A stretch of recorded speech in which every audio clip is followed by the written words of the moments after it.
Picture a forest where the bears are hungry for honey, but the bees can only make a limited supply. The fox runs a shop selling honey and acorns, while the owl watches over the rules of the forest.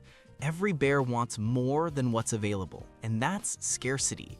Because resources are limited, each choice the bears make comes with a hidden cost. Scarcity means the bears can't have everything they desire. The bees can only produce so much honey, and the acorns on the ground are finite. Each bear must decide how to use what's available. One bear might choose to eat honey today, while another saves acorns for the winter. But here's the catch. When a bear decides on honey, it gives up the chance to store acorns. That sacrifice is called opportunity cost. Scarcity forces choices, and opportunity cost explains the trade-offs. The fox, as the shop owner, knows the bears can't buy everything. They must pick between honey now or acorns later. And the owl, representing the government, reminds us that every decision has consequences.